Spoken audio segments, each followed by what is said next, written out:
All right, Internet, what is up? Oh, man. What a finish. I was on the bunker being like, yo, I think Auburn's going to win this game, and here's how they're going to do it. And I didn't expect Auburn to start shooting threes and missing. Well, missing threes I expected if they started shooting them, but I thought they would go to the hole. They didn't go to the hole. They decided to start shooting threes, and that's something we're going to have to be talking about today because I mentioned this on Twitter. The worst thing that can happen to Auburn, in my opinion, in any game is they hit threes early because then this team so desperately wants to be a three-point shooting team. That's like what they want to be so bad. They want to be like they were last year. And it makes sense because these guys played in that system, most of them, and they saw it work. And so it's just that's their reality. That's their frame of reference. And even now, whatever we are, 25 games or 30 games, I guess, into the season, 29, they still kind of want to be that team, and they're not. And so they hit the threes, and they're like, yeah, we're back. And then they start shooting threes, and then they start missing. And I mean, how did Auburn get back in this game today? They got back in the game by hitting twos, by driving to the hole, and by defending thoughtfully and creating turnovers. That's how they did it. And then when it was clutch time and they had it down to 2 or 3 late, what about 3:45 to go? You're like, okay, keep driving, keep pressure on them with the twos, get Nick Richards out of the game, and let Austin Wiley go to work. And they started shooting threes. I remember Isaac took one that was just, and he didn't hit it. And you could say it was a good look, but I don't think that's the shot you want to take there. And, you know. We were talking about this just before I came on the stream. Andrew B. said, why can't our guys make free throws? And my answer to that is it's just not something they're very good at. I don't know. You recruit guys, and some of them are good free throw shooters, and some of them aren't. And it seems like this particular Auburn team is not great at free throws. Let me take a look at where they rank in the Ken Palm rankings on that real quick because I didn't pull that particular stat up. This is prior to the game today. Auburn was 291 out of, I think there's 360 teams, so you're at the bottom 20% maybe. Their percentage is 67.2. And then Kentucky is one of the very best at 79.3. So there's a big gulf there between what Auburn shoots and what Kentucky shoots, and we saw that difference made a difference today. Let's see. Susan C. says, just not something they're good at. It's a fundamental. It's free points. You're right.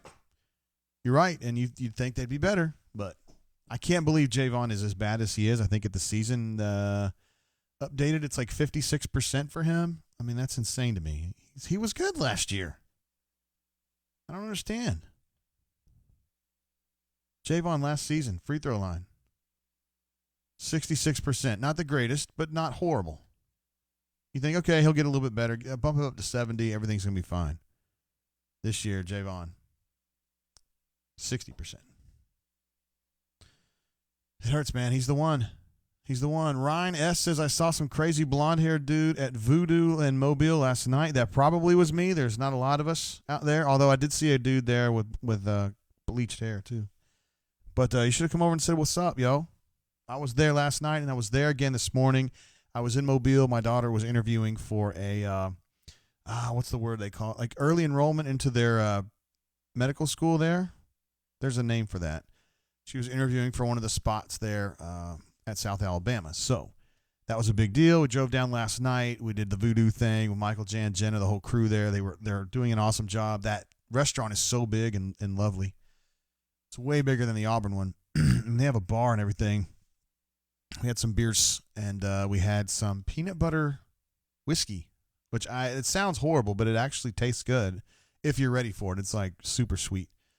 Anyway, we did the South Alabama thing this morning. We went back to Voodoo for lunch because we love Voodoo so much, and then we came home, and I made it home in time we got home a little bit before halftime of this particular game.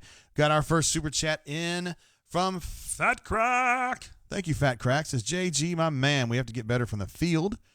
29% from the field in the second half. 36% for the game is unacceptable. What can Bruce do to improve the offense? Even a slight improvement would be nice.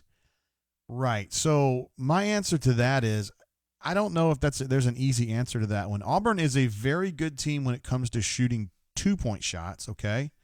And they're a poor team when it comes to shooting 3-point shots. So let me give you some rankings. This is before the UK game, although I doubt it's going to change a whole lot after that. Auburn ranks 314th in 3-point shooting in the country, okay? That's bottom 10%, something like that, maybe 15%. Not good. Something you need to avoid. But yet what happens? Auburn puts up 20 to 30 every game because that's their DNA, right? That's the game that BP teaches them. That's the game that BP wants them to run. That's what Auburn basketball is. It's a 3-point run and gun. It's what they do. It's not as bad as like Loyola Marymount was in 1989 or 90, or Oklahoma was in the same era. They're not just crazy frenetic, but in a perfect world, they're running transition and shooting threes. But they're not a good 3-point shooting team. However, from 2-point area inside the arc, we'll call it that, they're shooting 54%. That's 35th best in the country. So they're top 10% in 2, bottom 15% in 3.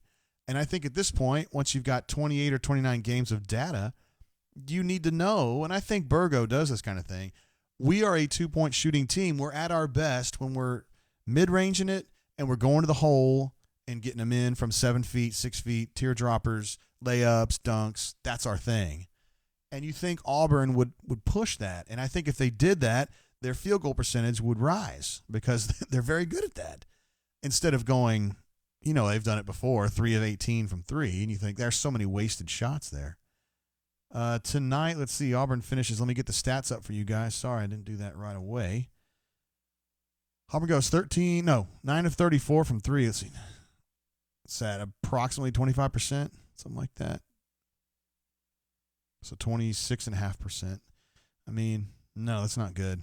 They need to – it's kind of like stolen bases in baseball. There's a certain percentage where it's just not worth it anymore. If you're getting caught, half the time, it's not worth the risk, I guess.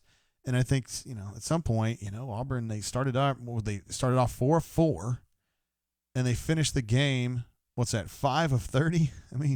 That's close to what they do. I mean, they're not good at this. They're not good at 3-point shooting. And it's like they keep thinking it's going to click. It doesn't ever click. It's not who they are. And in the pressure tonight, I thought, just do what you've been doing. Do what got you to this point where you're in a big upset win at Kentucky is within the realm of possibility. You're only down 2 or 3, and you've done it by attacking the rim. So keep attacking the rim, and then they started shooting threes, and you're like, here we go. Can BP control that? I don't know if he can or he can't. I wonder sometimes. I think he can tell them things, but they kind of do their own thing out there. He gives them that latitude. He always teaches them, I'm not going to be your daddy. We're going to talk about strategy, and you're going to do some things, but I'm also teaching you to be an autonomous individual out there who can manage situations on your own. And we're going to do this thing and we're going to empower you to do things on the court. I don't want you to feel like you're a robot out there, and you kind of walking that fine line with it. Sorry, guys, went on a little bit of a rant there. Renard W says 34 threes attempted, which is true. No, and no. And the officials were inconsistent as usual. Officials-wise, you guys know I don't really like getting on officials too much because it just seems trite and overdone. Tonight, I thought the officiating was probably a little below average, but I honestly felt like it kind of went both ways. I thought there were definitely some BS calls on Auburn, and I also thought there were some BS calls on Kentucky. So in general, the one that stuck out to me was right before halftime. Anthony made a big shot there late. In my opinion, definitely a foul on the shot. They don't call anything. I'm just like, I don't know. But there was also like a hop step. They called a foul on Sestina against Okoro on a drive where he was cutting across the lane. I didn't think that was a foul either, and they called on Sestina and put Okoro to the line on that one. So, it kind of went both ways. The officiating in general in the SEC this year, to me, has taken a step down. I don't think it's as good as it's been in the past. I'm not sure why. I did take a look. Ken Palm, the statistics website, ranks referees. And I went through during the game, I think because Fig Jam was talking about the referees. I looked at the 3 guys they had in there. One of them, Bailey, was ranked pretty high, like 25 range, but the other 2 guys were below 100. So this was not a great crew per se, and they didn't perform great in my opinion. So Ben B says free throws will end up putting us out. that seems like as good a guess as any. I mean, it's something that hurts Auburn from time to time. I don't think that's why they lost this game per se. I think they lost this game because they put Kentucky on the line too much. Kentucky's really, really good on the line. We knew that before the game started. They've been doing it all year. And you've got to be careful about, as Sonny would say, defending without fouling. Auburn didn't do a very good job of that. Put them on the line a ton, and they cashed in. That's what they do. Now, a lot of that's home cooking at Rupp Arena. When I was a student in Kentucky, I saw it on the Kentucky side. Now I'm on the other side. I see it on the other side. I mean, there's a lot of home cooking that goes on, whether you're at Auburn or Kentucky or Mississippi State or wherever. We got a fat chat coming through from Sparrow Empire. Appreciate you. You're always there for us.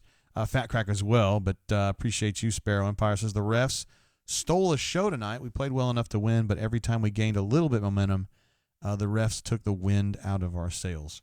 Again, I thought the calls there were some BS calls. I'll just leave it at that. Raven Patel says, good evening, JG. Glad to have you back, sir. Looking forward to some good stuff here. Susan C. says, refs were ridiculously bad, but so was our desperation 3-fest in the second half. Absolutely. Guards have to step up and drive into the paint. Okoro seemed subdued. Not enough usage for Isaac Okoro, in my opinion. I think you and I are thinking the same thing there. 6 shots for Isaac, to me, is too low. 9 points on 1 of 6 shooting. Obviously not a great day from the floor, but I just don't think that's enough usage for him. I think he's a badass, and I think he needs more shots. 6 of 9 from the line is a good thing, though. 4 boards is a good thing. Let's see, 3 assists, good. 3 turnovers, not so great. 34 minutes plus 1. So in general, a solid night for Isaac. I personally think he needs to be more of an offensive feature performer, but as you see, I mean, most nights it's Javon and Samir doing their thing, and then Austin cleaning it up, and then Isaac kind of slipping in there as like the 4th guy almost.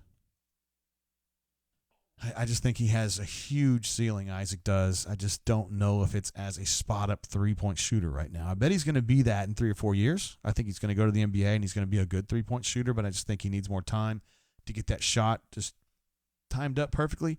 As it stands, he's the quickest guy on the floor all the time, and I think he needs to take people off the dribble, is my opinion. And then HBZ says Okoro didn't have his best game. I didn't think it was his best game, but again, I didn't think he got a chance to do a lot on the scoring end. PJ says, is Okoro looking a little timid on offense, or is it just me overthinking it, or just the injury? I think he's good on the injury front. I could see the timid thing, but I mean, he was taking him to the hole in the second half. Sometimes it does seem like he isn't sure how assertive he needs to be on the scoring end, It's almost like, BP's talked before, and he said this a couple years ago, I need Jared to be more selfish. Remember when he went through that phase during Jared's second year?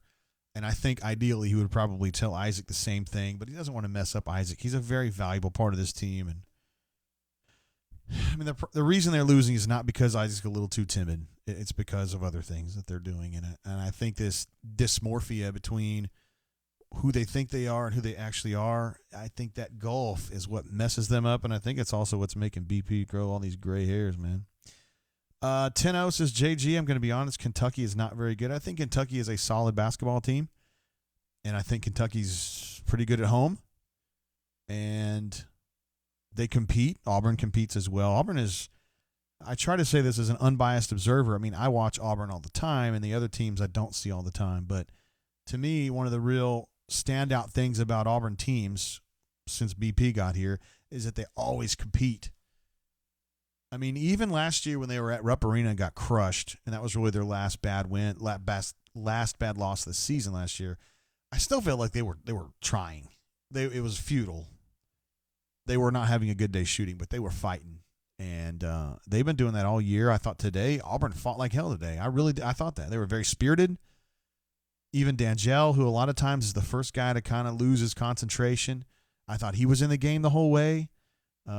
Maybe, obviously was great early, not as great late, but they were fighting, man. Got to give him credit for that. Kentucky does a lot of that too. And Quickly's been just unconscious the last 3 or 4 games. The free throw line bailed him out today a lot, 3 of 10 from the floor. Other than that, Ashton Hagans, to me, took another dump. He cannot play against Auburn. That's 3 games in a row that have been absolutely horrible for him against Auburn. It was He was really favoring Auburn in recruiting back in the day. He's from, I can't remember if it's Kennesaw or Cartersville, somewhere up there in the North Atlanta suburbs, and it was down to like Auburn and Georgia, and then all of a sudden he picked Kentucky. And I know he likes BP a lot. I know he had some good relationships with a lot of the kids who are on the team now. I just wonder like if it's just a mental thing for him, but he has another terrible game against Auburn. 4 points on 2 of 13 shooting, although he did have a big bucket there that I thought was an emotional just punch in the face with about 2 minutes left. Yeah, 5 assists, 1 turnover. I mean, at least he's distributing it, but I think they've gotten in Ashton Hagen's head, but Quickly was great today. Nick Richards was a problem. I really thought when he picked up that 4th foul for basically eye gouging Ant that they would be able to drive at him and get that 5th foul and then put Austin in there and just clean it up from that point out. If you notice when that was going on, BP had Austin out because he had picked up his 4th foul. And you could see Samir and Javon were driving right at Nick Richards, and basically he was backing away from the help side defense because he didn't want to pick up that 5th. I think BP's goal was we're going to get that 5th foul on Richards, and then we're going to put Austin in, and it's going to be feeding time. Come get it. Didn't quite work out that way. I thought Auburn was going to win this game. I really did. I made that prediction on the bunker with about 3.5 minutes left because Auburn was just doing their thing, you know? Transition, twos, free throw line, defending without fouling. I thought this was a solution to the problem, and then they started shooting threes, and they didn't hit them. Let's see. Keeping them eligible says UK with 33 free throw attempts. That is a ton. 27 to 33, right? Yeah. That's good, guys. They extended their lead during a 0-something drought from the field. I think Auburn finished the game 1 of 9, maybe I know they hit one late, so it was they were probably 0 for 5 at that point. You just can't do it. Notorious MGM says drive, drive, drive. I agree completely. Again, comes down to that dysmorphia between what are we and what do we think we are. They are who we thought they were. Mark C. says, one thing to love, down 5 with about 3.5 to go. Okoro taking the shot. It didn't fall, but I love to see the young fella stepping into that big shot roll. That's one way to look at it. It's probably something I didn't appreciate enough for a true freshman to be willing to put his neck out like that. And it wasn't a horrible shot. I didn't think it was the right shot for the moment. I didn't think it fit the moment. I think they needed to be a little bit more patient and try to get inside on that. But again, I think you have a point. It was a ballsy play, and you want to see him do that. Collins M says, dang right, JG, peanut butter whiskey. Listen, man, my man Collins knows a little something about peanut butter, and, well, specifically peanuts. But it sounds gross, and when Michael told me about it, I was like, man, I think I'm good. And he's like, I'd really like you to try it. And I was like, okay. And it was actually good. I mean, it's not something you'd want to drink all the time because it's almost like a dessert whiskey. It's super, super sweet. And I like peanut butter in general. If you guys don't, like my wife doesn't, I wouldn't even have her try that. I'm going to pour a little, tonight we're drinking Buffalo Trace. I was thinking Auburn would win and we could drink some of that Frankfurt juice. Yo. But, we didn't do it. Charles D coming through with the super chats there. It says, JG, love the brain dump. Maybe we should call sorry, guys. Maybe that should be our late night show, the brain dump. Auburn has too many trips down the floor with 0 points. Absolutely. Way too many empty possessions. I agree completely. Missed too many free throws. Also, great show. Thank you, Charles D. I appreciate you jumping in with the super chat there. Outstanding. Thank you so much. The Canoe Man in the house as well.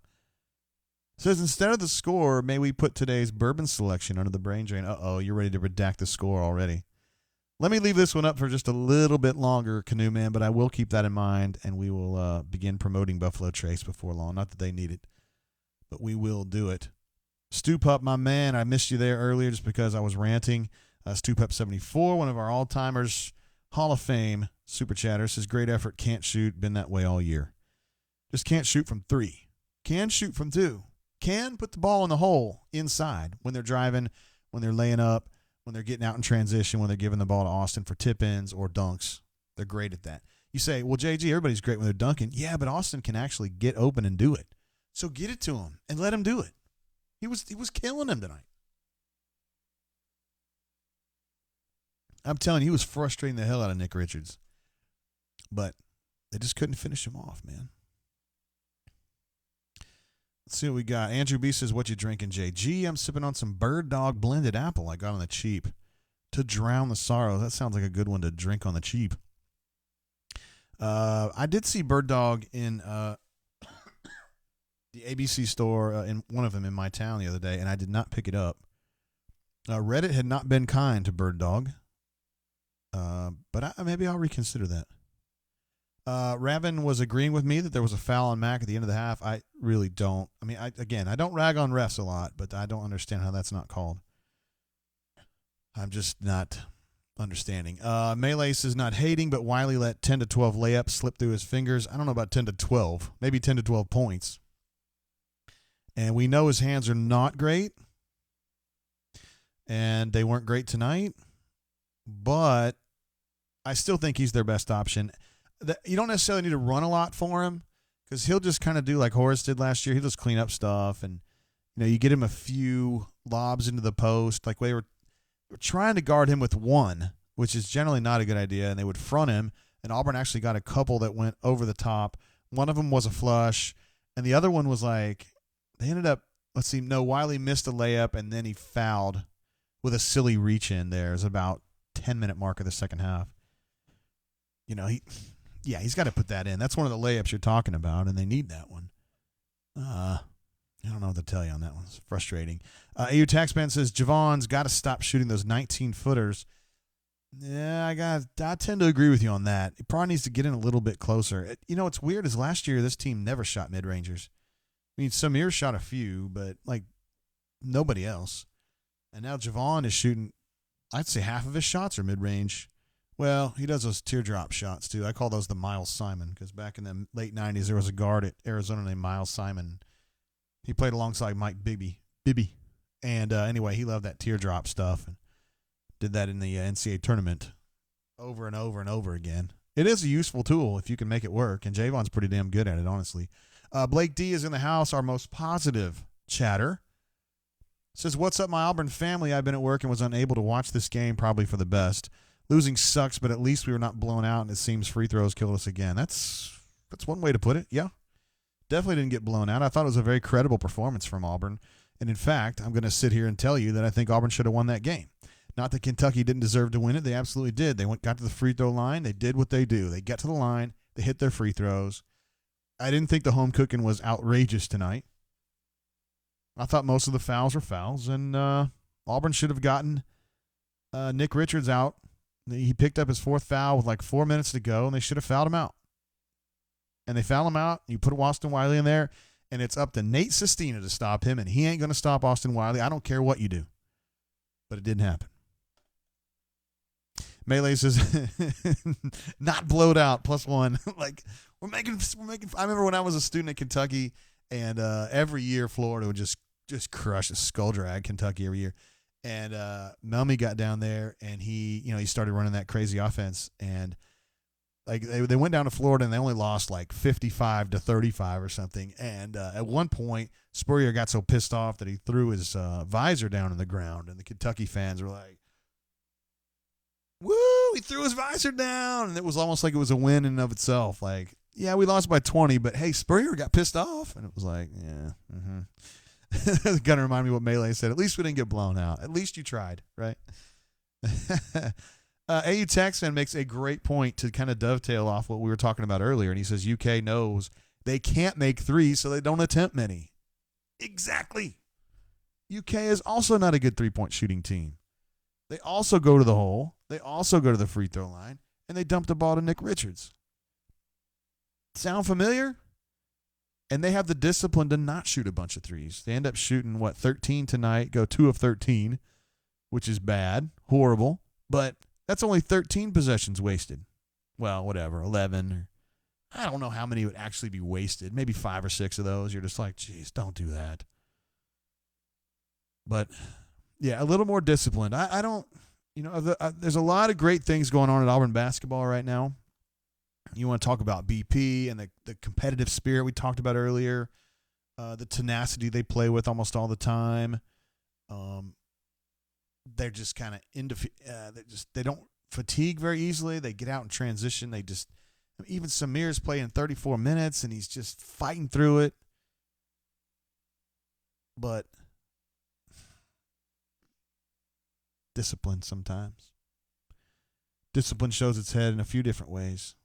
I mean, like what you're talking about, where you have the discipline to know what kind of a team you are and what you need to be doing. And then secondly, and we saw this more in December and January, where BP's running plays, chin, two down, horns, whatever, and they're not running it.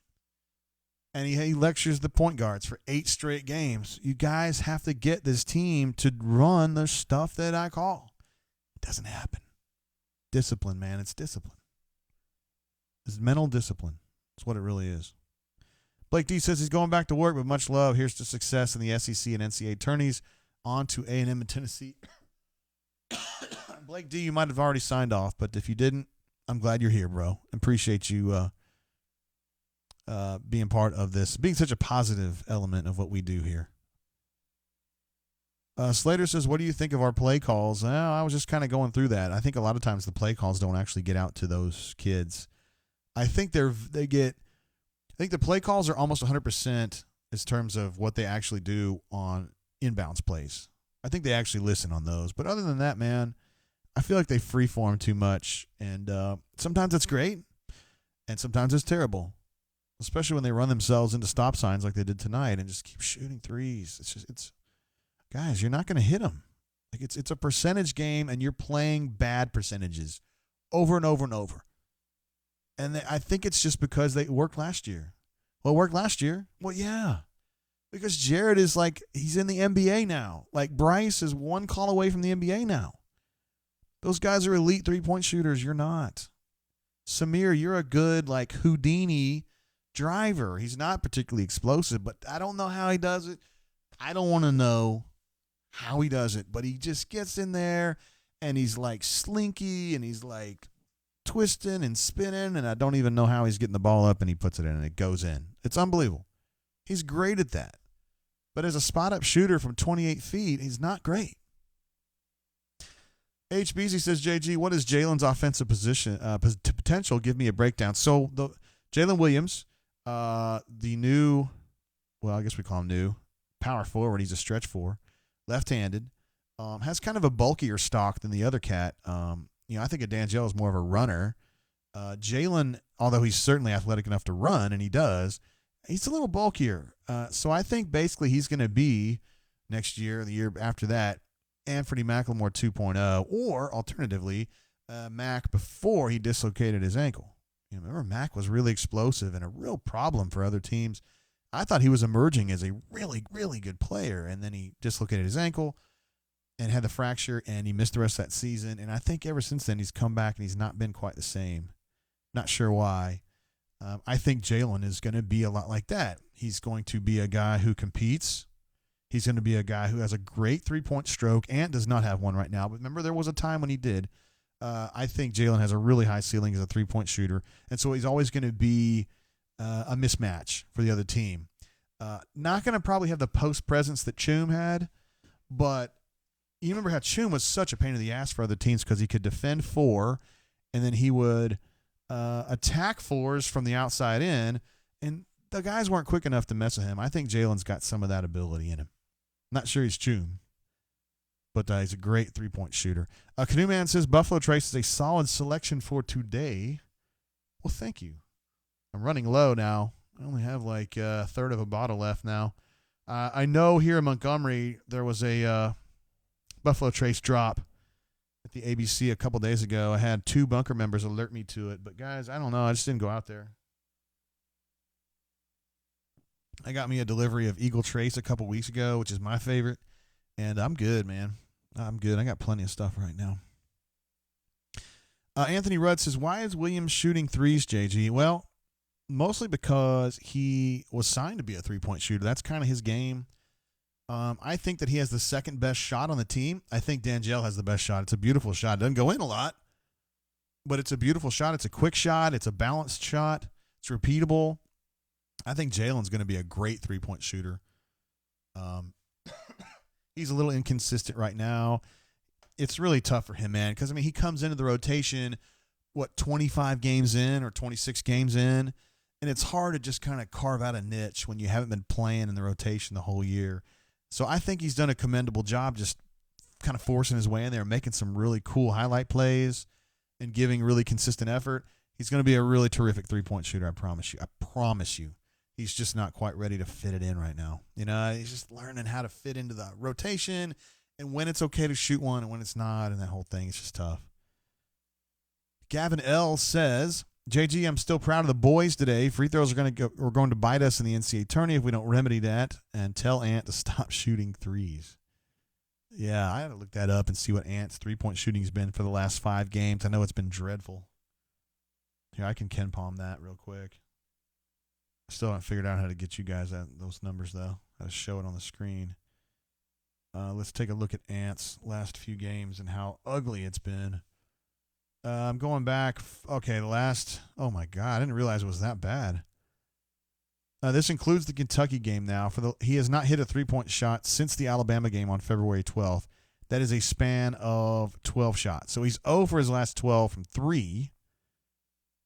And he is 8 of his last 13 from 2. Do you see what I'm saying? He's 8 of 13 from 2, and then he's 0 for from 3. And they're like, hey, let's just keep shooting threes, guys. It'll go. It's not going to go. I mean, how many games does it take? Would it take 80? If you played 80 games and you were still shooting 29 or 30% from 3, would it then be enough for you to say that ain't me? Do you know what I mean? I don't know at what point do you realize that that's not who you are, says the guy with the colored hair. Melee says every player on this year's team shooting threes like they're playing free roll craps all day. Oh, that reminds me of Grits and Gravy, St. Louis, Missouri, Kansas City, Missouri. Let's roll them dice. It's easy come, easy go, man. Joe Champ used to talk about valuing possessions. Valuing possessions. We got to value possessions, and I thought this team is incapable of valuing possessions. I'm not even really hating. It's just that BP likes the frenetic stuff. He likes pushing it in transition. He likes deflections. It's a lot like Pitino used to run in the 90s. I think that was an influence on him. He was an up-and-coming coach in Evansville, Indiana, right across the water from Henderson, Kentucky, and Owensboro, Kentucky, at a time when Pitino was really catching on at Kentucky. Deflections, transition, let's get some points. Let's go. Let's run. Let's push it. Nolan Richardson was doing the same kind of stuff at Arkansas, and BP, he likes that stuff. I think he just a little bit short on shooters right now. A little bit short on shooters. I think Jalen's got a big, high ceiling, though. I think he's going to be really good. Those on the bunker that know about recruiting next year, the kids who have already signed, Justin Powell from LaGrange, Kentucky, is a good three-point shooter. I think a lot of people on the bunker are putting the Superman cape on him a little prematurely and saying, oh, Justin Powell's going to come out here next year and shoot 43%, and he's going to be our savior, and I don't think that's going to happen. I don't think he's going to come out here and shoot 40% right away. I don't think he's that much of a sharpshooter. I think he's a shooter, and I think he's been terrific when he's been healthy. Remember, he's missed like the last 2 months with a groin injury, a pretty serious one, obviously. And so BP thinks he will report in May or June, and he'll be fine. He'll be ready to go 100%. I don't have any reason to not believe that. But I still don't know if Justin Powell is going to be your answer. It's got to be multiple people. And I think Jalen's part of the solution on that. Yeah, we've talked about this before. I mean, there's some things they need for next year. They need their own Nate Sestina, if you know what I mean. They need a grad transfer who comes in here and plays 4 or 5 and can shoot threes. You need that. You need someone who's going to be able to shoot threes and give you a matchup problem. Got a super chat coming through from Ben B. My man. Ben B coming on strong these last like 5 or 6 shows, yo. It's glad to have you. Says, thanks, JG. Love the drain. We love you, Ben. Thank you. Appreciate you jumping in there, bruh, and being part of this every single week. Revan makes a great point. Taking these 3-point attempts when we are out of rhythm is hurting us. You're right. There's a rhythm. There's a rhythm that you need to pay attention to that's occurring in the game. And I still think Auburn, in their head, their rhythm is let's shoot threes, let's shoot threes, let's shoot threes, which is, I kind of get it for like the first 15 games because it's just the DNA. It's Auburn DNA. That's what BP likes to do.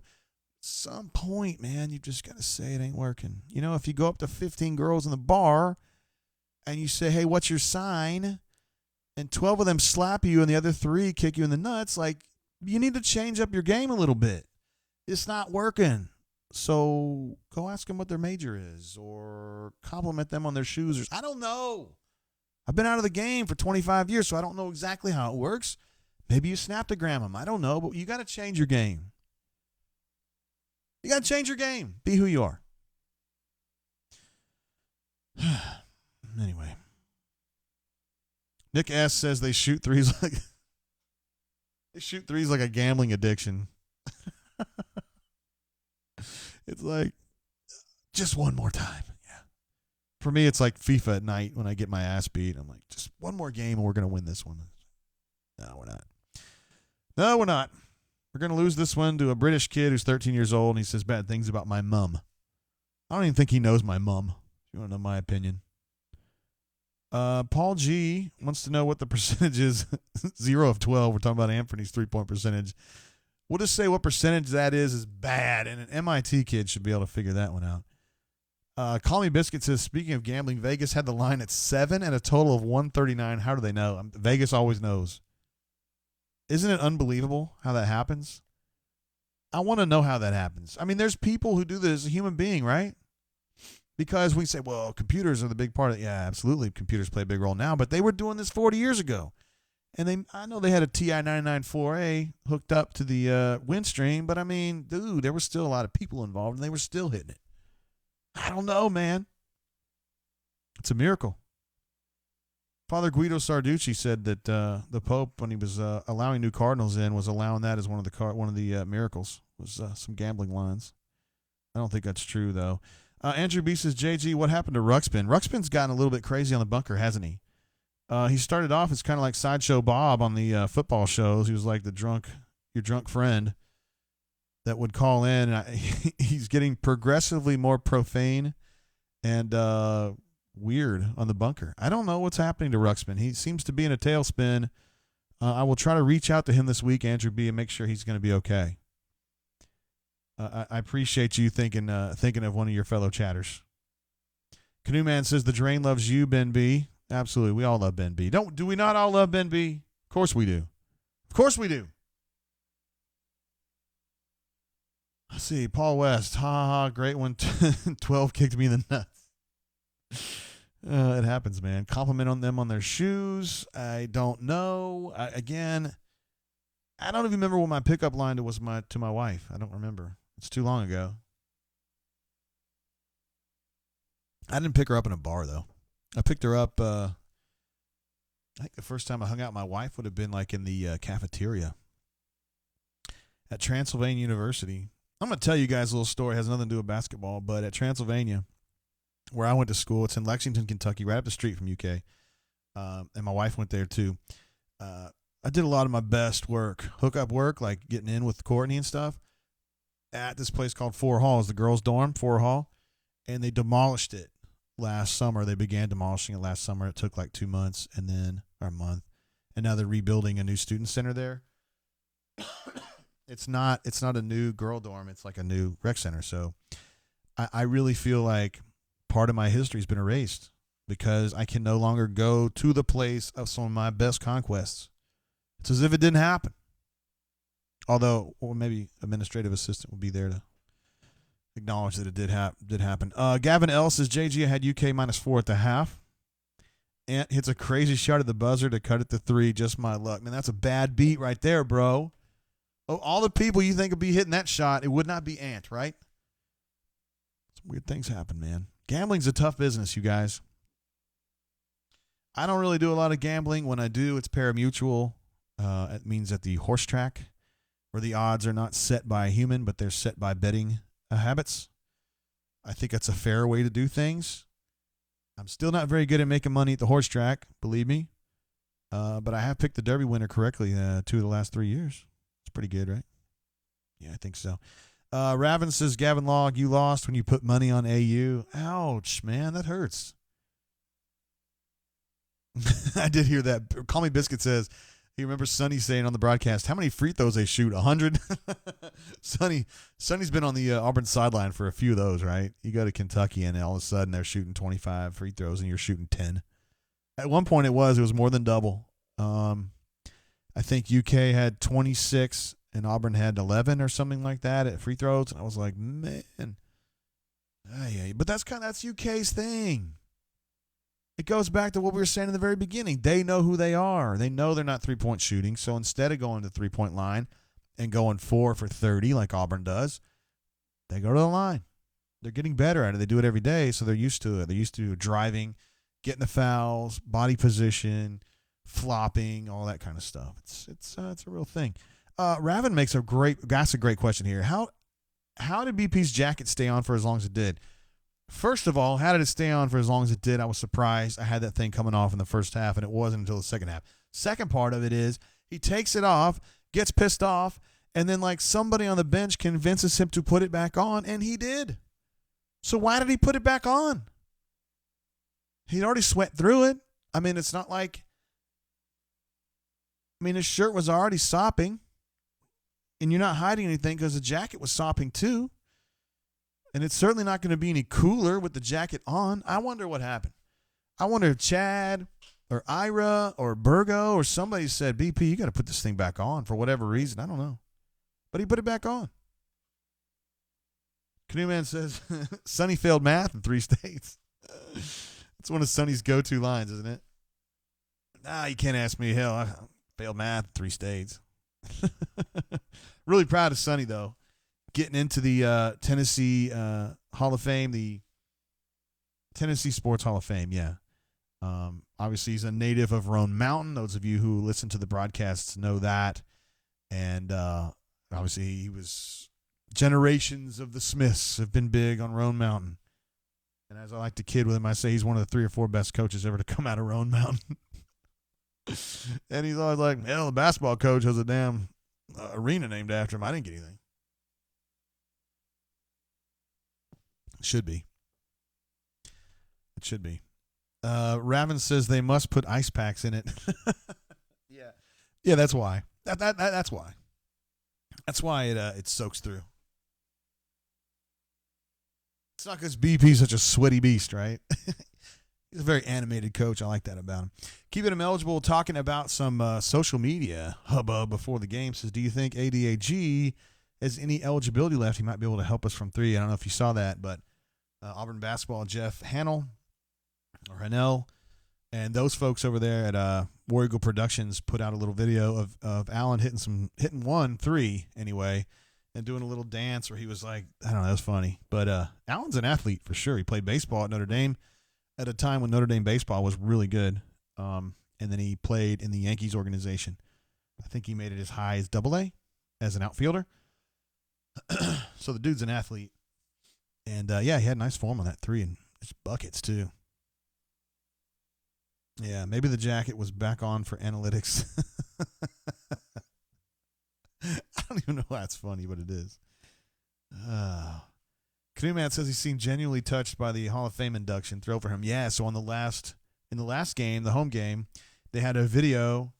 They announced it through a video that was on the screen there in the arena by Bill Lee, who is the governor of Tennessee and an Auburn graduate. And so the video was kind of saying, Sonny Smith's going to be in the Hall of Fame. And Sonny felt like he was crying or starting to cry. And Sonny, although I do think of him as a very he's an aware guy socially, he's not a crier, I don't think of him that way. He's always just laughing. And to see him kind of tear up a little bit was pretty cool, man. Sonny is one of the really, really good guys that I've ever met in this job. Ever in my life, not just at Auburn, but anywhere. Yeah, he's a great one.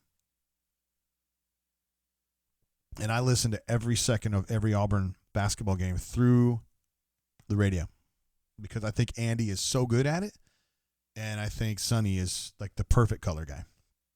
He says funny stuff.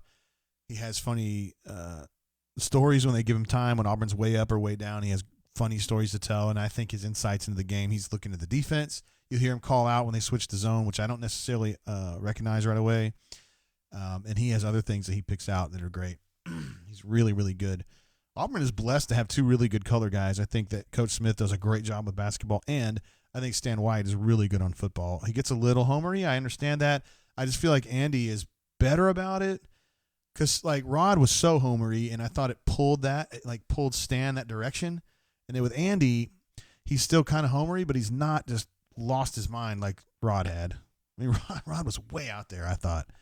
And so Stan is not pulled as far. And so but Stan's insight is great, terrific. Auburn has two of the very, very best. Canoe Man says it just doesn't get any better than Sonny. Perfect color guy is exactly correct. Yeah. I think he's terrific. Just really, really, really good. Love the Cats jumping in. Hornacious, you may know him that way, or as the second best horn, possibly the third best. He says Hornswoggle is terrible. Well, you hate what you don't understand, Horn. I'm sorry. Hornswoggle, one of the Horn brothers. Not really. But an honorary Horn brother, no doubt. And we met him on the streets of Atlanta one time, Brian and I did. He and his lovely bride, Ms. Hornswoggle. I was picking up a bottle of liquor. I offered him some, and he declined. Love the Cat says Auburn is blessed to have multiple horns. That's your opinion. Interesting. Some folks on Twitter are kind of not giving me hell, actually. They're just commenting on some things that I said about Auburn's strategy at the end of the game. We talked about on the show. Auburn Girl 98, you know her on the bunker, says, we'll never understand why Bruce doesn't have them drive it to the basket like Harper did so many times last year. I mean, obviously Jared's super duper elite as far as taking people off the dribble, and I don't think Javon's quite as good, but I think Isaac is. Isaac's as quick as Jared was. I don't know. It's a thought. Let's check in with some of our beat writers and see if they would like to jump on and pass along some info. I was telling my man Rob, my new friend Rob from Kentucky, whose daughter's going to be going to Trancey in the event that my daughter goes to Trancey. I told him I thought Auburn was going to win 77-74. So I missed that one. Although I got Kentucky's score almost exactly right, didn't I? I really did. I honestly thought Auburn was going to win that game. I really did. I just felt like they had that belief. As some of you said earlier in the show, you didn't think Kentucky was that good. I agree. But they were pretty good tonight. You got to give them that. And Auburn, what sucks so bad, they were competing. They were in it. They stayed in it. They didn't allow themselves to make the really bad mistakes like they did in the game last year at Rupp. They ran themselves into a bunch of cul-de-sacs that day. They were running. I mean, they were trying. They don't quit. But they were just running themselves into cul-de-sacs last year with bad ideas. This year, I thought today, that they were playing smarter, and then it got away from them at the end. It was like they're down 3, and they're like, oh, shit, we got to have a 3 right now. No, you don't. There's 3 minutes left. You got plenty of time to continue establishing the 2-point thing and get Nick Richards out of the game. Because if they lose him, they can't defend Austin. There's nobody left. Nate Sestina cannot defend Austin Wiley. He can't. I don't care what happens. Just lob the ball in. Sestina can't even foul him. He can't even defend him without fouling. Get Nick Richards out. And they couldn't do it. They didn't get it done.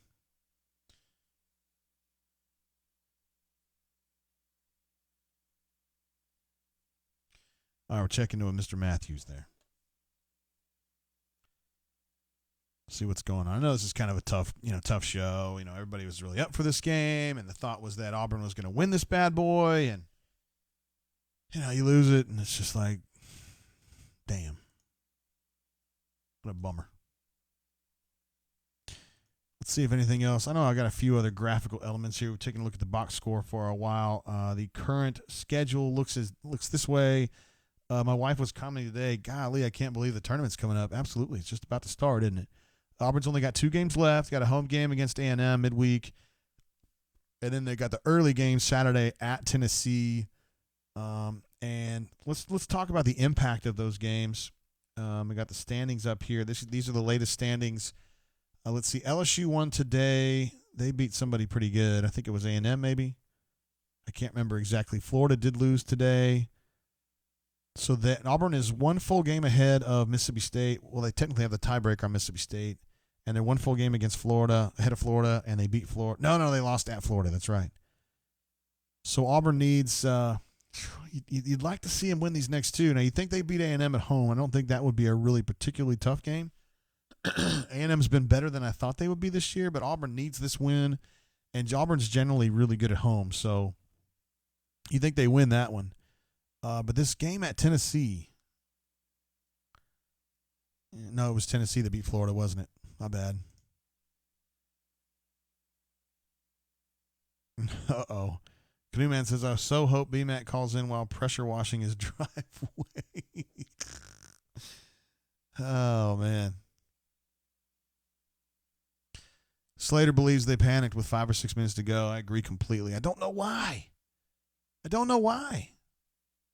They played like 36 or 35, 34 minutes of really quality basketball prior to that point, and it was working.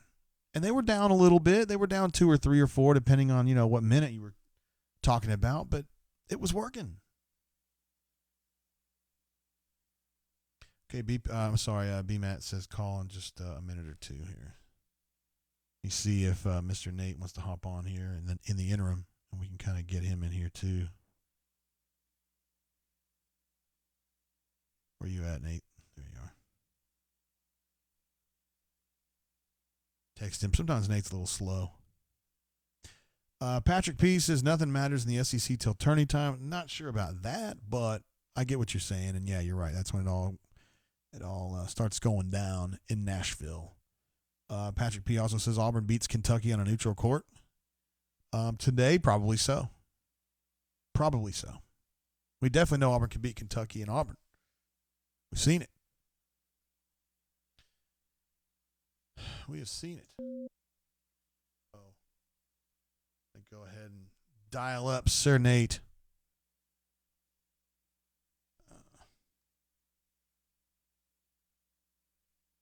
You're a little rascal.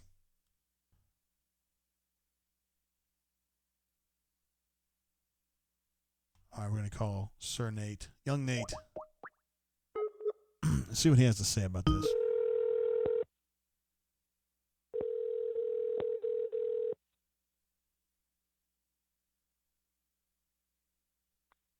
Hello. Yeah, who this? Get back to me when I can think of something clever, okay? Okay. Hey, are you on speakerphone? I'm not. Do I sound weird? Yeah, you just sound muffled. Maybe you're like under the couch or something. I don't know. Under the couch? Yeah, under it. Yeah, I was hiding from Auburn shooting late in that game. Yeah, man, we've been talking about that on the show, man. What in the world, dude? They had a plan and they executed it for 35 minutes, and then when pressure came coming, they started shooting threes and they missed. I mean, what is the deal with that? Yeah, I mean, I thought, boy, I mean, they looked like the second best team in the SEC the entire way down, I thought, and they really just needed a few more punches. And I mean, so there was a stretch in the second half until Kentucky pulled away late.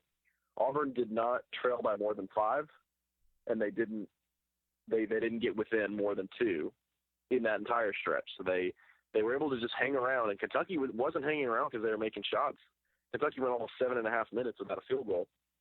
Auburn was just playing great on defense, but man, the officiating, both teams were just getting to the line, and Auburn wasn't taking advantage of it. Kentucky did a good job taking advantage of it. I just thought Auburn didn't make enough shots down the stretch. I thought that was plain and simple. You can't miss 12 of your last 14 shots, especially when the other team is starting to get some momentum. No. You've got to find a way to have guys pull through there at the end. I don't think it's good for Auburn that they only had 2 guys in double digits, one of whom didn't even score in the first half, and the other one is Austin Wiley, who's going to kind of give you that every single game. I thought it was bad that Denzel Purefoy faded at the very beginning of the game. He was just on fire, and then he can't just go away like that. That's not going to work for them. Samir Dowdy was not incredibly effective, and then after that hot start, they really didn't have anybody else produce from 3. Yeah, I just don't. What frustrates me, just as someone who's watching the game, I'd love to see Auburn win because it makes us money. They're doing their things. They're a good 2-point shooting team. They're a bad 3-point shooting team. I thought for a lot of this game, they played with those 2 facts in mind, and then with 5 minutes to go, they're only down 3, and they're like, let's start jacking threes, and maybe we'll hit them. Like, that plan hadn't worked all day. The other plan had. So why get away from it? Why deviate? Why change what you were doing when it was working? I don't understand it. Yeah, maybe they were scared late there with Austin Wiley having 4 fouls. Maybe they couldn't work the ball inside as much because there was one point in the game when he just went up for a standard offensive rebound and he actually got hit in the face and then he got called for the foul. But Bruce said on the radio after the game that their plan was to create from around the perimeter. They knew they were not going to get as many calls inside as Kentucky did. They knew they were not going to be able to be their same aggressive selves like they were in the first Kentucky matchup and get all those fouls called their way. So they knew they were going to have to create from outside. I thought it worked really well for them at the beginning of the game. But, yeah, I agree with you that you got to adjust, and you got to realize that if those three-point shots aren't falling, you've got to adjust your game plan. And then at the same time, the last thing you should be doing is what they were doing there at the end of the game, and that's chucking up threes like 6 seconds into the shot clock. And there was one, I think Auburn was down like 7, but that's no time to panic. And Javon just came up and took one screen and pulled up like a Jared Harper 3, like 4 seconds in the shot clock. I'm like, dude, it's just not a good shot at this point. I think they needed to settle down, and then Kentucky was just making too many plays. Do you think this loss matters in the long term? We know we've only got 2 regular season games left. Auburn now is in a tie for second place. Definitely not going to catch Kentucky for the title this year. But, does this really matter much in the long-term thing of things? Is this a big deal? I don't think it really matters at all. I mean, if anything, I can't remember who I saw say this, but if anything, if I'm an Auburn fan, I'm probably more confident about Auburn going up against Kentucky in the SEC tournament today than I was yesterday. I thought they showed really good fight against this team, and look, it was just like Auburn's been all year long, where they just find a way to keep in it. Most of the time they find a way to win. But really, there were times in this game when it looked like Kentucky could have pulled away, and it looked like Auburn didn't really have anything in terms of consistent offense. And then boom, Javon McCormick, pops off 11 points. Or Austin Wiley's working for you down low, or somebody, even Jamal Johnson got in on the action. He did. Is hitting shots for you. So they just find a way to stay in games, and I think that's how Auburn has been all year. That's how they're going to be moving forward. I really don't think this one matters that much. I think you just probably don't want to drop that one on the last day to Tennessee. But not many people thought you were going to win this game. Yeah, fair point. So they've got A&M at home. You think they'll probably win that one. Auburn's undefeated at home this year, and A&M's just kind of so-so. And then, like you said, you got the 11 a.m. game Saturday at Tennessee. You need that game in all likelihood to make sure you keep that top 4 finish and keep the double bye in the tournament. But Tennessee's pretty good at home, and they've been playing better basketball. I'm not sure that's a super winnable game. It's winnable, but I bet you going into that game, people think Tennessee might pull that one out. No, that's not a guaranteed win at all. However, Auburn did again. They played really well, I thought, today on the road until the very end. I thought that was encouraging that they actually got off to a good start. They normally are pretty terrible in the first few minutes on the road. Now, granted, I think that gave them a lot of false confidence down the stretch from the three-point arc that they thought they were going to be last year's team for some reason. Yeah, I know. Yeah, I think Auburn's got a pretty darn good shot at securing that top 4 seed right now. But yeah, on the last day of the regular season, really anything can happen, and that win would go a long way to not only make you feel better about the seeding, but also just make you feel better, get some momentum going into Nashville and going into March. Because I think that's really important for this Auburn team, because something Bruce said after the game when he was talking to them in the locker room, it was on the Twitter video. He said, "Have we played our best basketball yet?" And everyone responded no. And I think that's a really factual statement. I don't think Auburn has played how well it thinks it can play. I don't think they played a complete game today. And I think that Auburn thinks, look, if it had played how it knows it can, I think they could have won today, and they can beat anybody in the country, and I think that's true. So they just need to get some momentum down the stretch, and Tennessee would be really big for that. I thought with about 4 minutes to go they were going to win the game. That shows you how much I know, Nate. I was feeling kind of the same way. When they were hanging around, I think McLemore went to the line, made both of his foul shots, and they were down 3. Now, granted, they were down 3 the entire second half pretty much. But they were playing better on defense. Kentucky was missing a lot of shots, and Auburn was finding ways to score on the inside. They were getting to the foul line and making them. And then just down the stretch, again, you missed 12 of your last 14 free throws. Javon, there was a time late, he stepped up to the line, and he missed both free throws. That was just brutal. So, yeah, they couldn't finish strong. I thought this game had a chance to go to overtime. I thought the same thing with just a few minutes left. I was like, all right, it's another one of those overtime games. But nobody can make a shot for them down the stretch. I think that's the problem they got to figure out.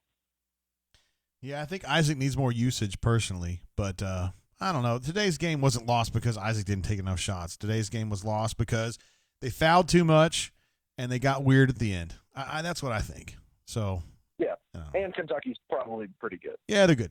They're good. They deserve it. They certainly deserve that one. All right, young Nate, we're gonna have to get together and do some voodoo here the next day or two. Yes, I completely agree. Especially after you caused some salivating with your picture. Oh, I did. Yes, we had 2 meals at the voodoo location in Mobile. Let me tell you something. It was delicious. I'm sure you wish you were there. I was very much wishing I was there. I was making a cheap peanut butter sandwich from my small apartment. I was wishing I had voodoo instead. Okay, man. At least you weren't eating ramen. Nate, Is that okay with you? Yeah, we'll talk about it later, okay? Okay, you sounded like disappointed dad. Well, Okay. I just want to make sure you're eating good, you know? That's all. I eat good. Okay. Don't you worry. I just want you to know you're doing a hell of a job, and I appreciate you, and everybody here loves you, Nate. Thank you, sir. Everyone except for Tubbs is my coach. He doesn't like me very much. Don't worry about him. All right. All right, bro. See ya. All right, JG. See you later. Bye-bye. There he is. Young Nate. Doing what young Nate does. Being young and being Nate. Some stuff coming through on the chatters. You guys are cracking me up, man. Canoe Man. It says the problem is not that he was on speakerphone while the problem is that he's on speakerphone while standing on the other end of his house.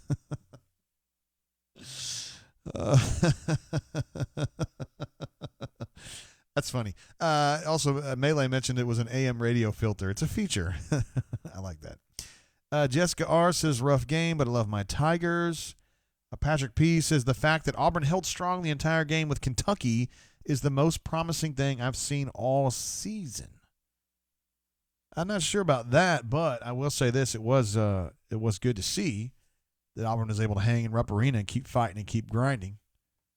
And I agree. I think the best thing we've seen all year is Auburn wiping the floor with Kentucky and Auburn Arena earlier this year. But, competing at Rupp is certainly a good thing, no doubt. No doubt at all. Canoe Man, look at that. You're being nice. As we mentioned earlier, Jessica R. said, gruff game, but love my Tigers. Canoe Man says, your Tigers love you, Jessica R. That's very nice, Canoe Man. Thank you. It's very nice. Canoe Man says that I was basically mixing Buffalo Trace by taking a drink of Buffalo Trace and then a big swig of Diet Coke and then more Buffalo Trace. He's officially offended as a true Buffalo Trace man. I was not mixing Buffalo Trace. The administrative assistant happened to walk by with a chili Coca-Cola, and I thought I would just have a swig, that's all. Don't mix and match. Come on, bro. If I did that, I'd be using Heaven Hill. But I don't even do that. You won't catch me drinking a mixed drink like that. Now, administrative assistant has been known to do that a time or two. And I have oh, look who we got. Look who it is, guy. He loves it. Look how happy he is. What's up, Sam? You want to say hello to the peoples? Who's your favorite? Is it Canoe Man? Is it Jessica? Is it Ben B? You seem indecisive. Look how happy he is, guys. I'm telling you, Sammy is so happy. Would you like to say hello? I think he loves you guys. Sammy, you just love them so much, don't you? All right, buddy. Go on. That's my pussy, guys. It's my pussy cat. Sammy, also known as Samuel. Or we call him Sammy Cat. No, I was not mixing it, Canoe Man. I don't do that. Administrative assistant does that, and I have a sneaky suspicion that she has done that with some of the good bourbon. No, I bet you have. You've never done it with Blanton's. Tell me that in your whole life you've never done it. Oh, sure,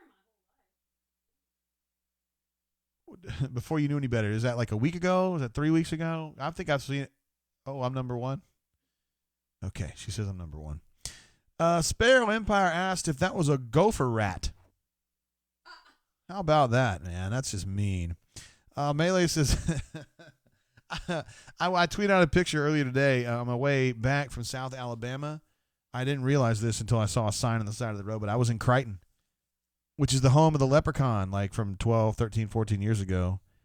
They were in curiosity leads to large crowds in Mobile's Crichton community. That's how he starts with.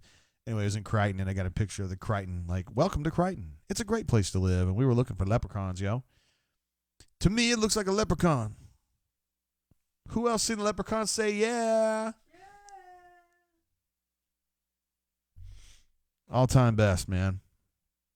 All-time best YouTube video for me. It could be a crackhead that got a hold of the wrong stuff, and it told him to get up in the tree and play a leprechaun. I think it's a shadow from the other limb. It's good stuff, man. It just never. I'm going to rent me a backhoe and uproot that tree. I want to know where the gold at. I want the gold. Give me the gold. I want the gold.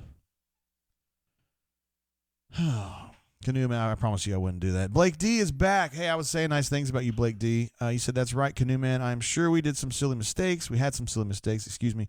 Poor shots and bad decisions at times, but I can't be the only one to make an informed statement just listening and speculating. Look at that. Great stuff, Blake. You're always so positive. Scott C knows what I'm talking about. He says he wants the gold. Give me the gold. I want the gold. This guy helping to direct traffic. He spat it up from head to toe. This ward's off Spales. This is a special Irish flute that was passed down from my great-grandfather. And I just came to help out. Oh, man, it's almost time, guys. St. Patty's Day is coming up. We're going to be breaking down the Mobile Crichton, the Crichton Leprechaun. Maybe we'll go on an auburnsports.com search. Yeah, we can go down there and search for that leprechaun. We're going to go to the tree, and we're going to rent a backhoe.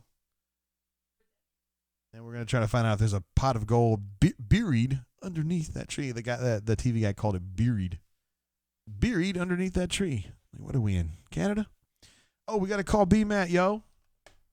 I'm sitting here talking about the leprechaun and my dogged pursuit of him. And we got to call Allie, too. You know, Allie was so fired up. Did y'all follow her on Twitter? She's like, I got people coming over. A big game against Kentucky. I'm so grateful, War Eagle. And I mean, which is a admirable attitude. And then now it's like, I mean, surely there's some Georgia fans there that were like, not worried. Like, shut up. I don't care what you think anyway. Scott Cochran sucks anyway.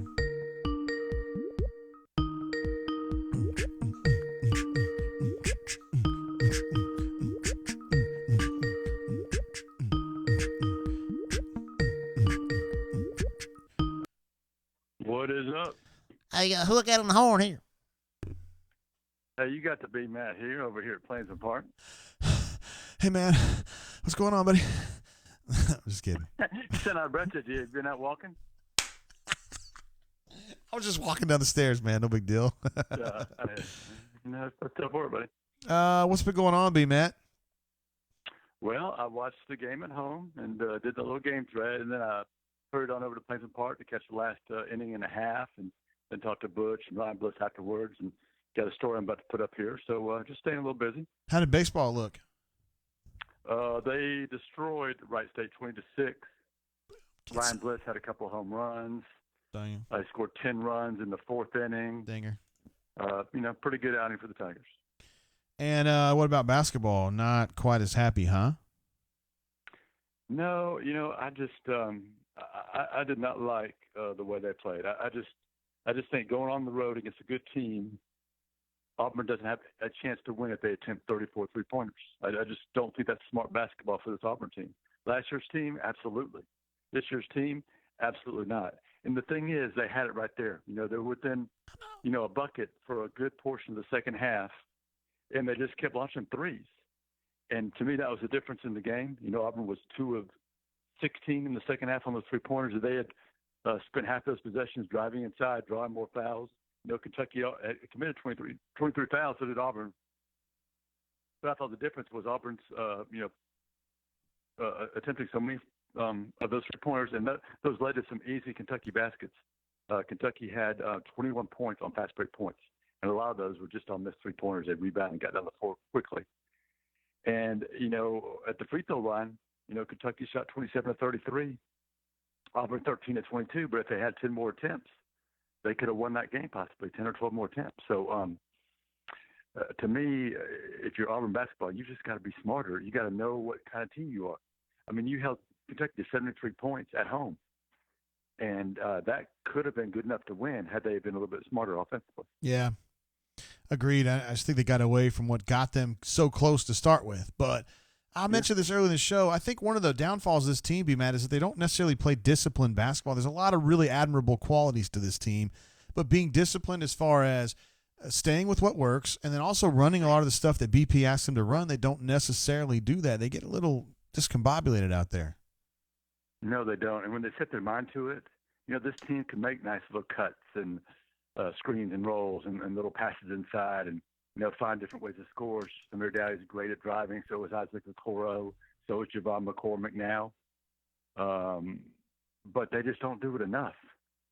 And, you had a chance here to, get one of the, a place we've only won twice in 50 years to come up with a huge win and possibly have a chance to play for a SEC championship the last, couple of games of the season, and they just could not pull it out. I just was really disappointed with some of their decisions in the second half. Do you think this affects them? I mean, they're still in a good position, I think, to hold one of those top 4 seeds going into the postseason, but it puts a little bit more pressure on these games, the home game against A&M and then the road game at Tennessee. They'd like to win both of those, B-Met. Yeah, but I just think they need one really to clinch that top 4 seed, and that's the most important thing. I think Pearl said something about finishing second in the SEC. That'd be great, yes.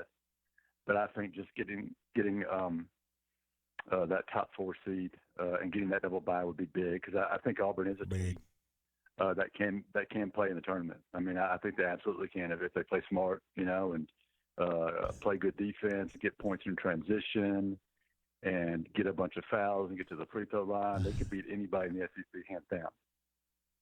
We got Melee in the chat here says this is definitely a pre-pajamas analysis, no lounging detected. Oh yeah, I'm at the park in my blue jeans and my jacket, just hanging out, watching the grounds crew clean up things and get things ready for tomorrow.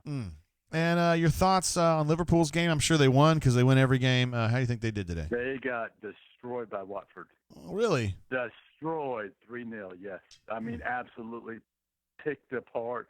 Worst performance in a couple of years. Elton John and that his team, I'm sure he's celebrating big tonight. Yeah, he is a benefactor of that football club. Yeah. I think he's a former owner or part owner. Someone in the chat asked B-Matt if they let him play right field for 2 innings today. Who, me? I don't know. Maybe. I mean, I get out there and shag a fly ball or something if it's not hitting too far away from it. Yeah. But I might kill myself trying to throw it in because my right arm is just total trash. I mean, I'm not sure I could get it from deep right field to second base or to a cutoff. The cutoff man would have to actually come out into almost at least 2/3 right field for me to get it to him. Canoe Man says maybe the next time B-Matt can call in while working on the grounds crew. I don't know, man. I might be way too out of breath doing that, but I don't know. It's a good idea. B-Matt, you're working wonders over there, and we appreciate you hustling. Everybody loves you, of course. You're one of the all-time greats. Of course. Well, I appreciate that, man. I love you guys too, most of you. All right, B-Matt. See you, bud. Peace out. See ya. Ladies and gentlemen, Sir Brian Matthews, a man who is a doer of many things, of course. Let's see what else we got here. We've taken a look at the standings, taken a look at the final box, and then the opponent, KenPom. This is the Texas A&M situation. The Aggies are inconsistent at best. As you can see, they tend to win and then lose, and then win and lose. It's like an accordion, kind of, but a less satisfying one than that chick who was on RFD channel back in the day. It was Molly's Polka Party? Molly B, maybe?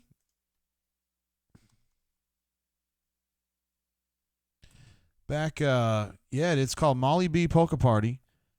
For whatever reason, back when we used to have an actual media center at Auburn, this has probably been 5 or 6 years ago, we would every afternoon we would turn on the RFD network, which was like the I don't even know what that stands for. It was like it was like CNN for farmers, kind of. And they had this show called Molly B's Polka Party. And the only reason we checked it out is because Molly B is pretty hot. And we started where we just kept it on every single day. and we got used to the Molly B Polka Party. So Molly can play a great squeeze box. I'm telling you. Oh, my wow. Is Molly B married? That's a question that somebody asked on the internet. Is Molly B married? Where is the Molly B Polka Party? It took place in Wahoo, Nebraska.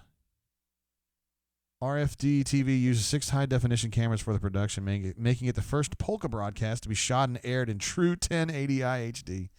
Can't think of one that deserved it more. Let's see what else we got. I know I'm missing some stuff here. Super chat coming through from Love the Cats, a.k.a. Hornswoggle. Not really. It's Hornatius. It says, whatever high school BMAT attended sucks ass. He is a graduate of Sequoia High School in Doraville, Georgia. So they're going to be devastated to learn that you hate them. Hornatius, but thank you anyway for jumping in there. Let's see. Y'all are bagging on Nathan King, which you shouldn't do because Nathan is he's great. He says, I've got to go bring JG some cough medicine. I'll provide when I return. Canoe Man. Jay asked me, Matt, if he's in his jammies yet. I love Nate. He plays along. He's catching on, that young man is. Love the Cats is upset that I mentioned soccer for 25 seconds. He says he wants a refund. Refund on your YouTube dues. We can work that out. Next time I see you, me and Huntsville Tiger, Mr. Thin and Slim Huntsville Tiger, we'll let you know. You can talk to us about it. Blake D says, appreciate you, B-Man. That's what I'm talking about. Mr. Positivity. I like that. Let's see. Blake D says, just to keep up my positive reputation, I see us getting that double bye and going off for a back-to-back tournament championship. Wow, it could happen. Auburn's a pretty good basketball team. They just got to fix some things. I don't know if it's even fixable at this point. Like the whole thing we talked about earlier about the gulf between what they think they are and what they really are. And I don't know if it's fixable. You know? I don't know. I don't know if it's fixable. You can tell them and you can show them. But sometimes that isn't even enough. You know. People can be hard-headed. Warwick makes a late entrance into the show and says, are you happy or satisfied your team won today? My team did not win today. My team plays tomorrow, Manchester United. I'm not going to get into soccer anymore, though, but it's nice to see Liverpool lose. He may be making an underhanded comment on the fact that I'm a UK graduate. But, man, I haven't, cheered for UK since, 98. It's a long time ago, man. There's kids that are drinking alcohol legally that were born after that. So, I mean, come on. Hornatius says, I always show my love with hate. Attaboy. That's the way to do it, Hornatius. You're right. Jessica R. says, our Tigers definitely have work to do for sure. Yeah, definitely some work to do. They need to work at the free throw line a bit more. But to be fair, they shoot a lot of free throws in practice. It ain't like BP's like, well, at 63% or whatever, we're good. We'll just work on other stuff. They shoot them all the time. I just think that, when you're evaluating kids, there's a lot of indices you're looking at. You're looking at size. You're looking at explosiveness. You're looking at pure shooting form. You're looking at a lot of different things. You're looking at makeup. What kind of a kid is this? Is he coachable? Is he super aggressive? There's a whole list of things, and I think free throw shooting is one of them. And you kind of have to make concessions sometimes. We say, well, this guy's got 8 great things about him, and he's got 2 things that suck about him, and one of them is free throw shooting. Well, we'll just live with it, You do that for 6 guys in a row, and they can't shoot free throws, and then you kind of get yourself in a hole. But, nothing's perfect. Nothing's perfect. Melee says this game will somehow only reinforce the negative karma of the orange jersey at Auburn. I was surprised to see those orange jerseys, man. Usually Auburn wears blue and white. Those are your choices. Or those orange. Canoe Man correctly mentions that in practice they shoot free throws under pressure and make them. It's just very odd that it doesn't transfer to games. I mean, I know it's different when you're shooting by yourself in the corner of the gym than when you're shooting in Rupp Arena with 20,000 people calling you a turd. It's a little bit different. People calling you names. Our friend Kelly B at UK may have said something. Maybe didn't. She's usually very classy at the games, but I'm sure she was there, and I'm sure she was hoping that Auburn loses because Kelly B is an Alabama graduate who works at UK, and she probably was hoping that Auburn would lose. You've got 19,000 more people like that. They're not all Alabama graduates, but they all don't want you to win. Even the old people, they don't like you either. Melee says, practice. We're talking about practice, man. We're not even talking about the games, the actual games when it matters. We're talking about practice. If I can't practice, I can't practice, man. If I'm hurt, I'm hurt. I mean, simple as that. It ain't about that, man. It ain't about that at all. You know what I'm saying? But it's easy to talk about. It's easy to sum it up when you say it's just about practice. We sitting here, I'm supposed to be the franchise player, and we talking about practice. Look, we talking about practice, man. We're coming up on the anniversary of that. It's a big anniversary for the Allen Iverson practice rant, one of the all-timers. Probably the all-time greatest rant ever laid out by a player. And the beauty of that whole thing is the stuff that's on YouTube, there's about 2 minutes of it that's on YouTube. That was like a 15-minute conversation that he had. And he went on way more tangents about, do you want me to be a big weightlifter like Arnold Schwarzenegger? Will you then just give me the MVP for free? Like, total non sequitur. I have no idea where he was coming from. And the SID kept trying to pull him out of it and being like, all right, that's enough, Alan. And Alan was like, no, well, I'm going to sit here and answer every question these people have for me. And I was like, that's the part you guys don't see. People watch that Allen Iverson video and they're like, these reporters are such idiots and they ask such dumb questions. And I don't even know why Allen feels obligated to talk to these people. Just let him leave. But when you see the real story, it's the SID was trying to get him to leave, and he wanted to stay. He wanted it to be a big production. It goes back to Tony Franklin when he loaded his car in front of the complex, and everybody said it's so disrespectful to take pictures of him when he's leaving like that. He did it in front of he wanted theater.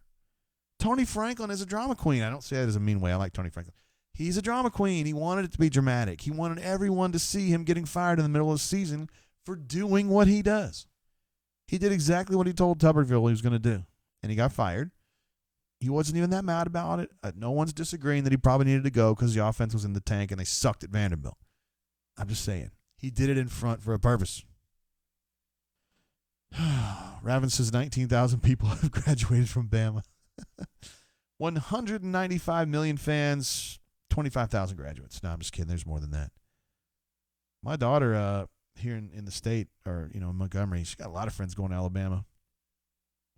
More than going to Auburn, I think. Which I think is a disservice. But I'm not really ragging on any individuals. I mean, a lot of these people grow up Bammers and they just kind of pass it on generation to generation, and that's a big deal for them. We even have a few friends that are Bammers. I'm sure you guys do too. And if they're like those dumb Bammers, I'm not friends with them. We've told people they had to go before because they were those stupid Bammers that wanted to start fights with us about 35 national championships or whatever. I'm not hearing it.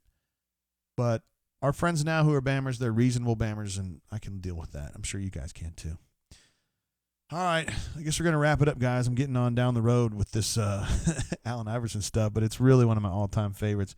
I would write an entire thesis on Allen Iverson's practice rant because there's a whole prelude, postlude, and there's a whole lot more to that whole press conference that you guys have never seen, never read about, only because I read the transcript because I had a reporter friend who was there. And I also forgot about John Chaney freaking out at Fordham one time. That was awesome. What about Ken? I have kids downstairs. I have 4 kids downstairs. Can you elaborate? Can we dance with your dates? This is Claire? Wow. That's the first time you've seen her in a minute, haven't you? Yeah. Oh, hey, you Taxman, I'm sorry. I know that you like Auburn, but you say you're a Bama grad. I'm sorry. It's tough. Like, you did choose the right team to kind of follow, though. Master Rocker says, I'm sure we've all had to cut loose some Bama friends over the years. And we've all been there, okay? We've all been undermined by Bammers. Even me, and I'm not, I mean, They all see me as an Aub, which is fine. I didn't go to Auburn. My wife didn't go to Auburn. I had never even been down here until I started covering Auburn. But, I mean, at this point, you know, I've been right about Auburn since 98. You know, people assume that that's just kind of what I do, and it is what I do. So, you know, whatever. Ben B coming through with a late super chat. Thank you, Ben B. You're second of the day and like your 50th overall. You're an absolute beast, and that's why you're on our roll, which I'm going to post here in just a second. Your name isn't up there at the moment, but you know it scrolls by on the top super chatter honor roll. One of the great ones. AU Texman says, I actually watched that John Chaney video the other day. It's amazing. The one I was talking about, I don't think there was a video of it. They were at Fordham. It was just like another game. I know he's had some freakouts on camera, but this one was great when he talked about, he told a whole story about how he refuses to recruit kids that can jump. He wanted kids that could shoot because you can't teach a kid to shoot. The guys who can jump, there's no points for jumping. There's only points for putting the ball in the hole. And he went on this whole rant about, oh my God. Hold on. I got to read some of this to you. I mean, we're already late in the show. If you guys don't want to talk about Auburn basketball, we've already finished with that. But I want to pull this up because it's an all-timer, man. I mean, Allen Iverson, pound for pound, was the greatest one ever. The practice rant is a classic, but I just think it's because people didn't ever see Chaney. It wasn't on video. This was from 2006, so this is before the internet was a big thing. Charlie 5 is the best bunker poster? Based on what? Anyway, thank you for that, Hornatius. Appreciate you, bro. Call Me Biscuit jumps in late with another huge super chat. Thank you, Biscuit. Says, wish me luck picking up the in-laws at the airport.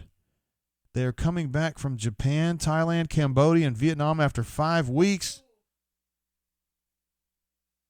Is that advisable? I hope bourbon protects against corona. Thanks, JT. Love you, Bunker. Peace out. We love you, Biscuit, and I hope you make it. Rest in peace to your respiratory system, bro. I'm legitimately worried for you. I hope that you live out in the country and you're going to stay in your little farmhouse or whatever. Canoe Man says, wear a mask. Drink Lysol.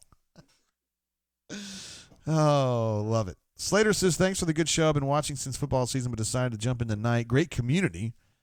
Was friends with the 9801 basketball team and Fishback. You got to be friends with Fishback, of course, right? Fishback's the man. Great to see basketball getting love again, War Eagle. Appreciate you, Slater. I did see you earlier. It makes me think of Slater from the Richard Linklater movie, Dazed and Confused. Check you later. Check you later. Why are you such a dummy, Slater? Ah, man.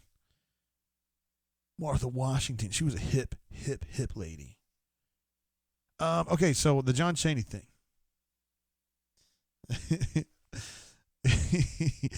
I'm going to have to cuss a little bit on this one, but it's really funny. This is John Chaney. You guys know this. He was the Temple coach.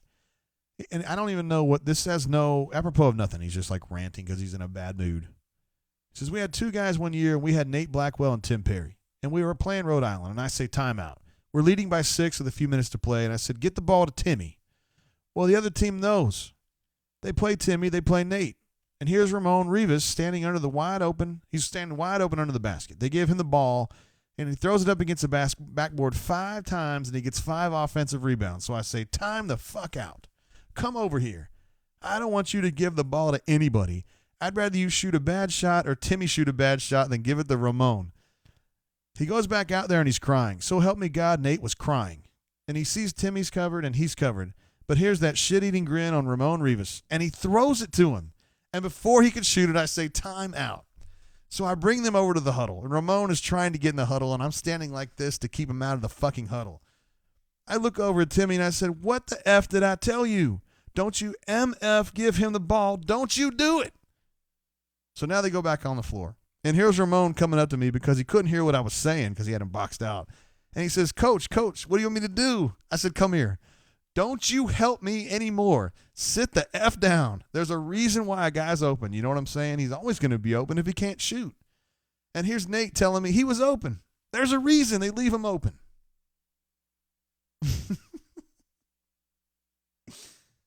Oh, man. That's funny. I don't know if you guys find this funny like I do. It's just I love John Chaney, and I just think it's funny to hear him. He's such an old guy, and he tells the funniest stories. You know the old days when they had records. There were hit songs on one side, and the other side didn't have any hit songs, and there wasn't anybody dancing. The guy would say, why aren't y'all dancing? Well, the record done flipped over. When a guy reaches 19, 20 years old, it's over. You can't teach him how to shoot. I get letters from fathers saying he can jump 50 million fathoms, but you can teach him how to shoot, coach. You're a legend. I said, give him to my enemy. I don't give a shit how good he can jump. Send him to my enemy.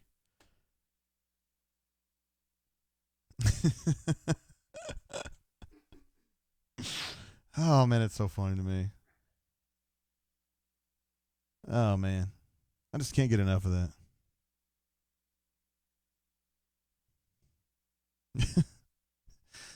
He talks about how he works so hard on defense, and at some point it just, Villanova's shooting 43 shots and they're shooting 70 and they still can't win. 27 shots more and they still can't win. He said a blind man ain't got no business at a circus, and that's what I have. 3 blind mice, maybe 10 of them. How many guys do I got? 12 of them. No more questions, guys, and don't put the curse words in there. Right about that toilet down there in the dressing room. Fordham's got money. Why don't they build a new arena? We've got to throw them the hell out of the league. Take the money and run. That's a sin, man. And then we got a policeman down there who says, Coach, I'm going to go check the back door to see if it's locked. I said, for what? What the hell are you going to check the back door for? The policeman's down there, sitting down there, guarding what? Oh, man. Oh, I'm sorry, guys. I know I'm a million miles off course here. I just thought you guys would think it was funny. Love the Cat says, Dazed and Confused was Ben Affleck's perfect role. A dick. Yeah, I can't remember his name, but he was like the dude who kept flunking, and he was like the 20-year-old senior. And he had the, I think his board said, fuck you on it, didn't it? I think it's what it said on it. Caddy Wampus jumping in late. Appreciate you, Caddy Wampus. Sneak super chat, middle of a date. Hate to miss the show. Wow. Super chatting in the middle of a date is impressive. That is a high degree of difficulty there. Complex to a T. And very sly. Administrative assistant gives a disapproving look. If I super chatted in the middle of a date, would it be a problem? Wait a minute. Do we go on dates? Are we dating at this point? Yes. We are dating. Why are you giving me the middle finger? I think you're number one too. Something's gonna happen to your middle finger. You're gonna get arthritis in that middle finger someday, and I don't know what you're gonna do then, Missy. Yes, from excessive use, absolutely. Look at Blake D. Mr. Positive says, Cattywampus, go seal that deal, brother. You see what I mean? Like, there's a real esprit de corps going on here. You know, you can feel it. It's community. Canoe Man says, is he cute?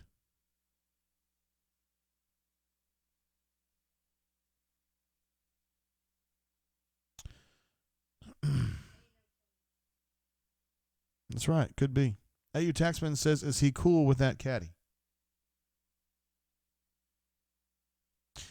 All right, guys. Keeping him eligible also chimes in. Says, good day for the Diamond Tigers so far. Baseball won 20-6, and softball beat Minnesota. Currently up 6-0 on Binghamton in the first. That's a good quick start, huh? Let's see. Notorious MGM says, after the last brain drain, JGT and administrative assistant will drive off to get Pink Floyd tickets. Yeah. Slow ride. Take it easy. We still going to Aerosmith in 2 weeks? Cool. Me and Jason Caldwell do that. He knows all the words to that movie as well. We always go back and forth. Jason Caldwell loved that movie.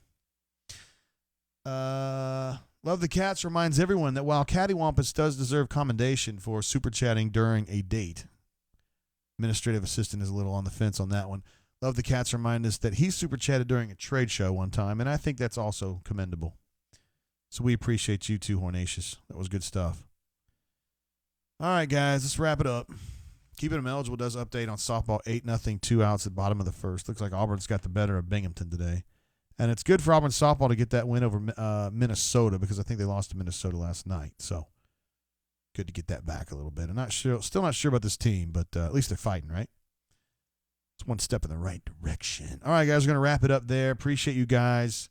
As always, being part of the chat for super chatting, of course. Let's go through our super chat honor roll for tonight. I love you folks, and I want to make sure everybody gets, commendation for what they doing. Our very first super chat of the day was from Fat Crack getting us started. Sparrow Empire jumps in. Stu Pup 74, Canoe Man, of course. Charles D, Ben B, Hornatius, Ben B for a second time, Hornatius again. Biscuit jumps in. Caddy Wumpus jumps in. So many pimps out there. So many pimps and badasses. You guys are the best, seriously. Love you guys.